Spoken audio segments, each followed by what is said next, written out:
Well, this is a certainly interesting topic that I promised myself I would never touch ever again.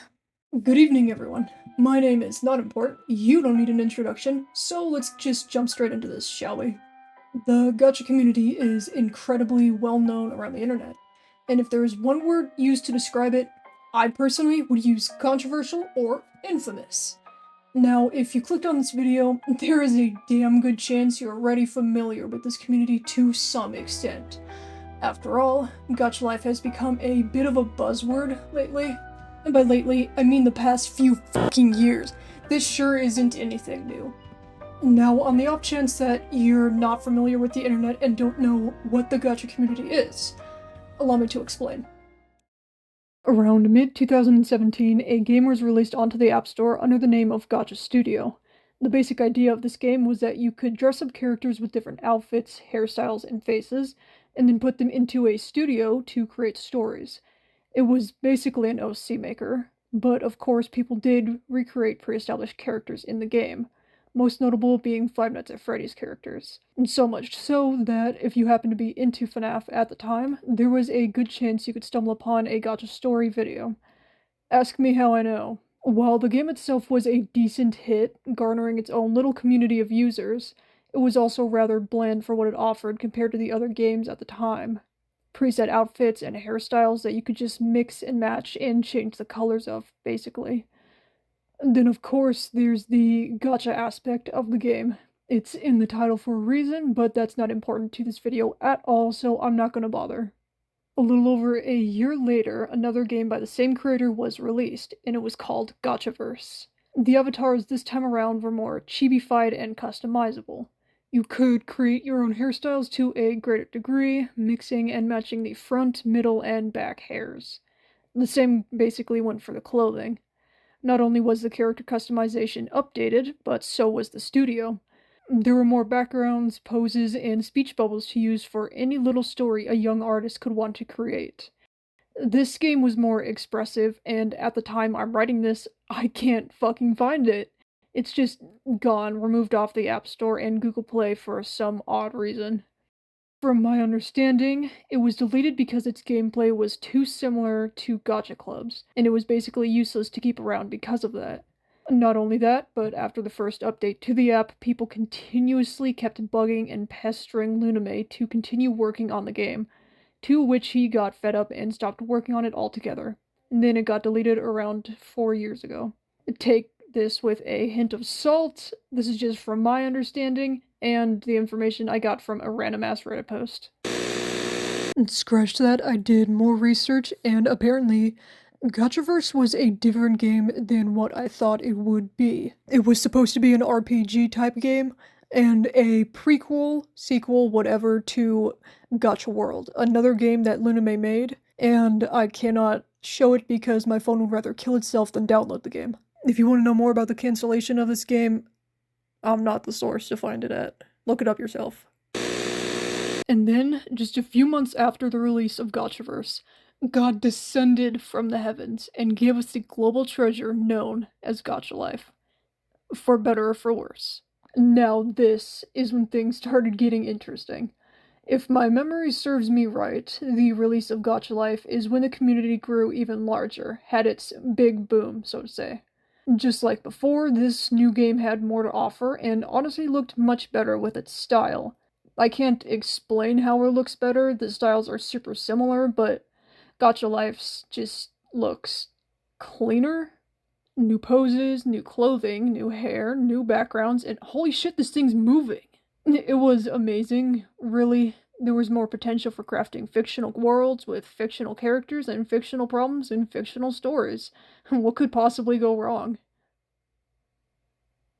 Well, shit. I feel like I went on about the apps for a little longer than that's necessary. Then what's necessary? But we're moving on from it now. Did you notice that while I was introducing the apps, I mentioned how they were good for young audiences? Well, that's definitely the demographic they were intended for. At least I would think so, look at this thing. But eventually, it did make its way into the hands of older folks as well. Which isn't a bad thing, necessarily. Most of the adults using it were probably artists who enjoyed how Gacha Life allowed them to express themselves easily. A lot easier than drawing individual comic panels like most were doing at the time. In fact, Gacha Life was a good medium for young artists, too. Kids who felt that the game could express their stories better than their own drawings could. While I do say adults having access to the app wasn't a big deal, it did introduce some less than ideal people to the game. Specifically, people that are into weird shit and are not afraid to express that weird shit in front of a community of children. Oh, but counterclaim, that's a normal thing in every community and fandom. Why are you complaining since there's no escaping? Just don't pay attention to them.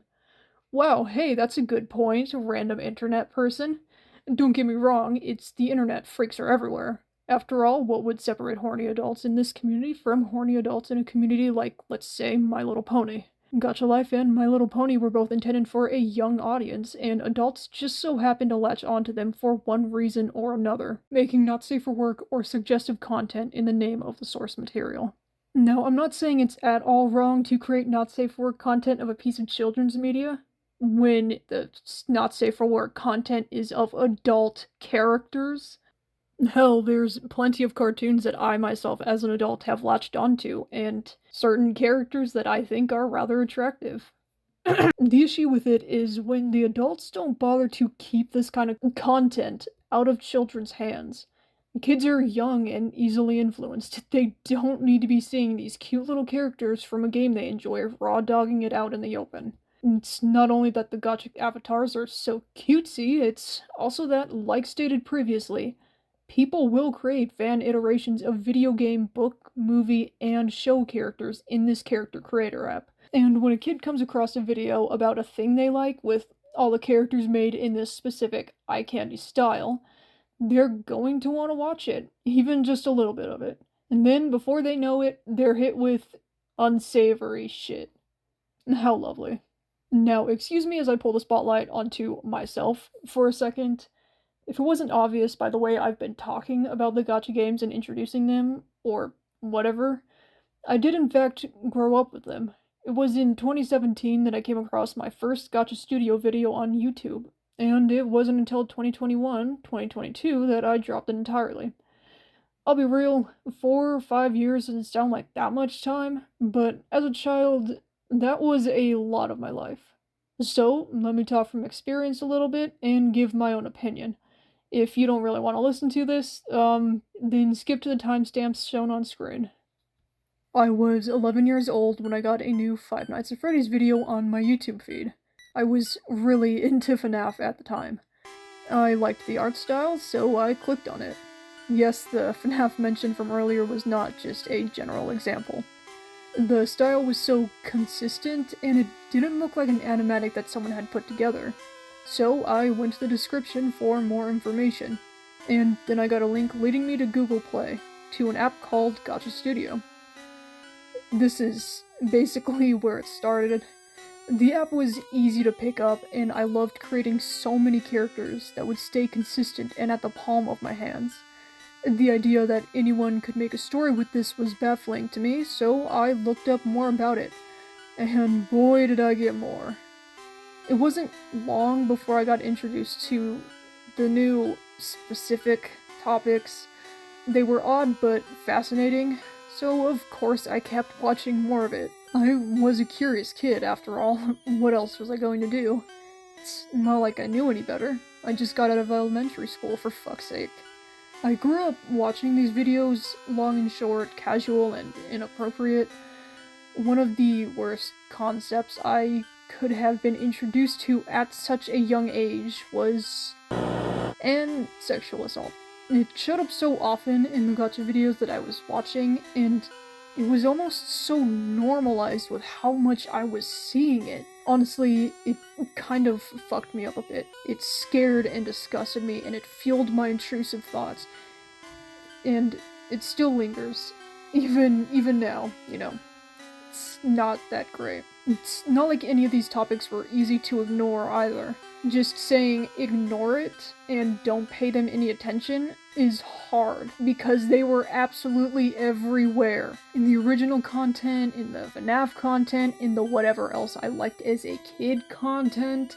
I could click on any one video and there was a good chance I would get jump scared by some fucked up shit. And there was no doubt it was like that for other kids too. Not to mention how the algorithm will push more of that stuff towards you after interacting with it. It was a non-stop cycle of getting horrible stuff thrown my way, getting disgusted by it, and then thinking that it must have been normal. Like I said, kids are easily influenced. I would know I was 12 once. What I'm trying to get at is that when kids are introduced to non-family friendly content by adults, they might want to try their hand at creating something like that, especially if that's what gets them attention. And so now, not only are there idiots spreading this shit around, but they're also influencing children to do the same. I personally went through some gross phases, I'll admit. Being a kid told by adults that certain things were morally right, but unjustly illegal, really did impact how I thought of things. Don't worry though, I'm all straight in the head now. Mostly. I also happened to meet a person through that community that gave me some rough trauma, but that's a story for another time. Or for never. Who knows how this will go. Anyway, my basic thought that I've been over-explaining this entire time is that Gacha Life, Gacha Club, Gacha what the hell ever isn't a problem in and of itself. It's really just a harmless game that lets artists' creative juices flow. I really doubt that Luname made the app with the intention of having adults create porn. The problem itself comes from the users, and there are a lot of bad users. It's not something so easily ignored, I'm sorry to say. I know every community has its bad bunch, but so much of the Gacha community is made up of its bad bunch, especially the stuff that's thrown right in your face. I wouldn't doubt it if most of the good people jumped ship because they couldn't handle it anymore. I sure couldn't. Now, is there a solution to this problem? No, at least not to my knowledge. Not to my legal knowledge. Really, the best thing anyone could do is use the app and not engage with the community. Maybe one day I'll have the guts to download Gacha Life 2 and try it out, and get back into character creation like that. But for now, I can't even handle seeing a gacha character without the war flashbacks. Is someone there? Yes? Awesome! I figure I could introduce myself to the people who have stuck around, and for those that are curious about me. Hi, my name is Foster, at least that's what you're going to be calling me. I use he/him pronouns, and this is in fact the first channel on my video. This is in fact the first video on my channel. Most of my content is probably going to be commentary based off things that I'm just thinking about, or things that I like, or things that I dislike. Who knows? This video was a lot of just experimenting on my part, and being completely honest, no, I do not like it. But I'm still gonna post it, because I've worked on it for longer than I would want to work on anything else that I'm just gonna end up scrapping. So, here's my first shitty introduction to YouTube. Hey guys. If I ever gain an audience, I guess I could try and remake this introduction. Or maybe I won't. Fuck you. In all seriousness, I do thank you for watching this video, and if you're at all interested in anything I'd possibly make in the future, there's a subscribe button, like, right down there. I also do plan on remaking my character sprites, so don't get attached. Not that they look very good in the first place. Okay, thank you, bye! New poses, new clothes, new hair, new backgrounds. Oh my god, this thing is fucking moving. No, I'm too dramatic. Did you notice that while I was introducing one of the apps, hell, there's multiple cartoons I love that have incredibly attractive characters. Wait, it's so embarrassing! And when a kid comes across a video, I hate everything.